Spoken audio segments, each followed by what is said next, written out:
Hello, this is Hector Noel, and today I'm going to talk to you about humblety. Sometimes we offend our brother, our neighbor, and then sometimes we feel bad and sometimes we don't feel bad. Sometimes if we want to be closer to God, or if we want to feel good about ourselves, well, we ask for forgiveness, or we forgive our neighbor. Because sometimes we say, oh, I'm not going to forgive him because he offended me first. And that's cool. It's fair. Fair is fair. But if we want to be closer to God, we should forgive our neighbor or ask for forgiveness, even though we might think that we are right. And if we know we are wrong, even better yet, because sometimes we reflect and we think about what we've done, and it's good to realize when we offended somebody. And if somebody humiliates you, well, if we want to be closer with Jesus,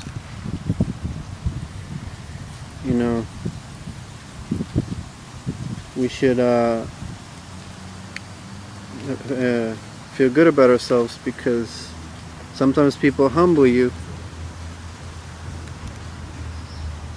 or reject you or whatever, and it brings us closer to Jesus when we suffer, even though it sounds kind of awkward. And I understand that, because I think that too, but Jesus suffered. They spit in his face. They they humiliated him in a way that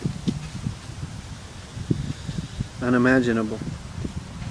Because sometimes we see Jesus on the cross. We see a few drops of blood, but on a cross that's in the church. But we don't know how bad it was. But I'm not going to talk about that now. I'll talk about that in another video. And again, I say, you guys might think it's awkward when I'm saying that suffering brings us more closer to Jesus, even though you don't believe it. But what I mean about this is that we choose either to suffer or not to suffer. To be humbled or not to be humbled. But it's also a decision that us Christians make. We can humble ourselves in so many ways. It doesn't have to be, if somebody smacks you in the face, you're not gonna say, oh, give me this, I'll give you this cheek too. No. When Jesus says, I'll give you another cheek, is that, like if somebody corrects you, or if somebody says something bad to you, you back down, you like pray for that person. You say, okay, I'm going to pray for this person, he offended me, and see if God,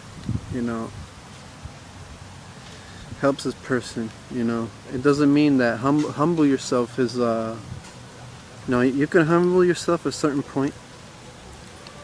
But if somebody, does it again and again and again, then you have the right to defend yourself,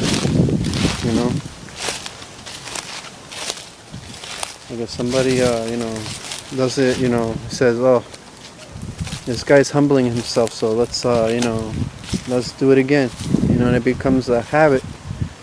And if you don't, if you don't say, hey, stop bothering me, why are you doing this to me? You tell him, without offending him, you just say, I don't really like what you're doing. What you're doing is offending me, or what you're saying is offending me. Can you stop, please? And if that person tries to hurt you, you have the right to defend yourself. Now, because some people misinterpret it, humblety with, somebody kicks you on the ground and they throw dirt on you and they step on you and they do whatever you want. That's not humblety. It's humblety, but, I'm talking about like knowing your limits. You have the right to speak for yourself and to stand up to yourself. And if you choose to humble yourself, like let them throw you on the floor, hey, you can do it. That's a decision we make. Even though before it sounded a little awkward when I said humble yourself, but sometimes we misinterpret the word humblety. It doesn't mean that you can just let people walk over you and treat you like garbage. No, you have the right to make yourself be respected. Respect is one thing, and humblety, letting people step on you and throw dirt on you, that's different. And there's other way to, there's other means for humblety. That's what I'm going to talk about in another video. It's going to be about the Virgin Mary. Humblety and,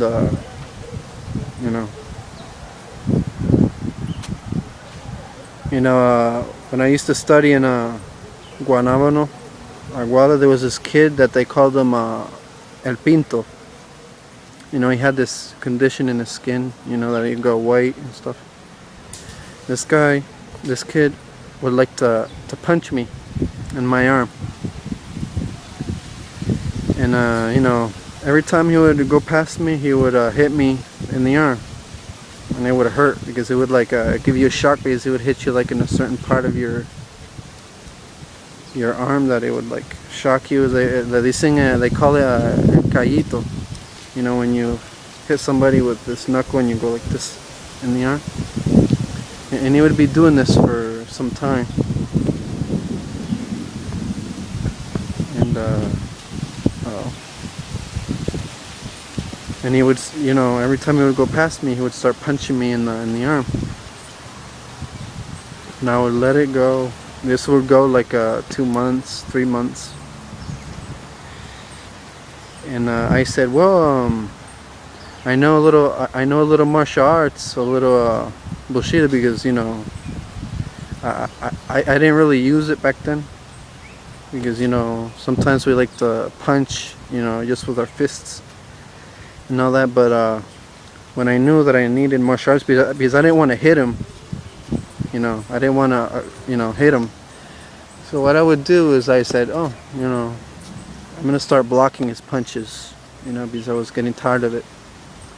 And every time he would pass next to me, he would punch me and I would block his punch. It's a kung fu block. I would block his punch from the side like this. And the first time, he passed me and he said, okay, he blocked my punch. Okay, let's try again. And the next time he passed next to me, he would go past me again, and he would try to punch me the same way, and I would block his punch like this. And I said, oh, I didn't do it. I didn't punch him this time. And and he kept doing it, and I would keep blocking his punches. And he said, okay, well, if this kid doesn't, if he doesn't let me hit him, well, I might as well just stop. And he stopped hitting me. He hasn't hit me since. And one day, there was these kids that they would go around me, right? And he said, let's see if he knows martial arts. So they would go around me, like about, I would say 8 people. No, not 8 people, like 5 or 6 people. And they would go around me and they would start trying to kick me, and I would block all their kicks and stuff. I would block all their kicks. Even though there's people behind me and they would hit me anyway, but Well, this is Hector Noel, and I approve this message. Bye.